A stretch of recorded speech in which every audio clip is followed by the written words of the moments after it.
Hello, beginning art students. So I am posting a printout for you to be able to use during your value scale studies and your sphere, cone, and cube practice. But in case those of you who are working at home don't have access to a printer, I did want to also show you very quickly how you could make your own copies of those things. Ruler, paper, pencil are the only things you'll need. So the best way that I have found is to make sure your ruler is pretty even across the page. Particulars and exact aren't as important for this. And I'm just going to start at the 0, hold my ruler in the middle, start at the 0, go all the way to the 6.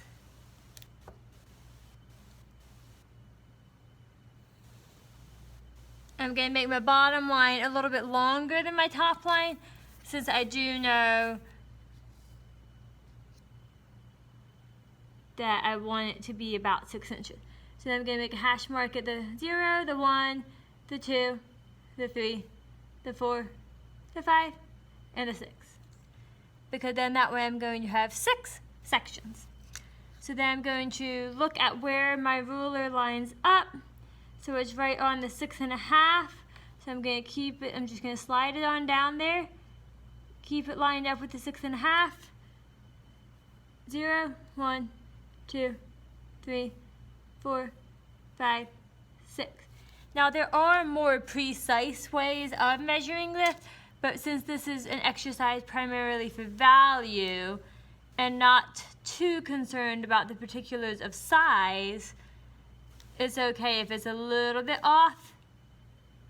But essentially what you're doing is making a little grid that has 6 squares that are each about an inch long, using that hash mark system that we have used in the past.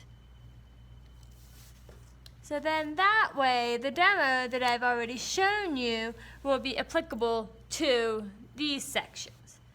Okay? Another way that you can do it if you want to be more precise is put your ruler to where it's lined up on the 0, go to the 1, and make a mark all the way up to the 7, so that you have 6 sections. Move your ruler down to where it still is on the 0, and then the 1 all the way up to the 7.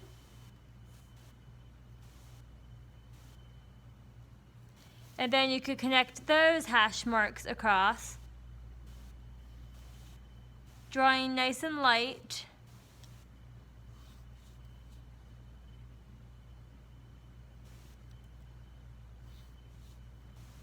This is just going to be a little bit more accurate in terms of being perpendicular with the page, which again is not the main focus, so it's okay if you opt for the fast version.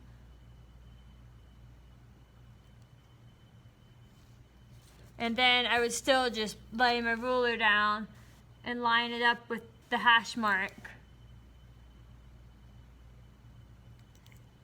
And then just go across.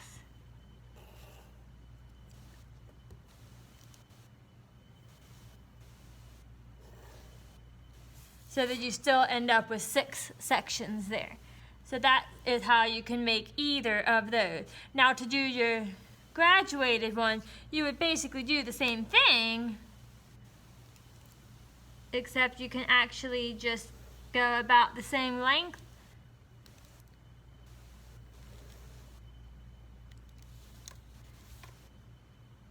And then just trim it off. And you've got about a 6-inch rectangle to use for your graduated one. So I will finish both of these. I will go over with a Sharpie to make them a little bit more obvious when I post a finished picture of them for you on Google Classrooms. But then that way, for that particular step, you'll know a way that you can make those value scales. Now in terms of the forms, you can just freehand them, or you can find a circle to trace for the sphere and freehand the cone and the cube and just make it look as much like the original as possible. Some people like to hold paper onto their computer screen and just gently trace through. For this particular exercise, it's okay if you trace those templates. Typically, tracing would be frowned upon, but in order to provide yourselves with the same worksheet as the students are using in class, it's okay if you do decide to trace off of the online version of the template, as long as you make it large enough to work in and on.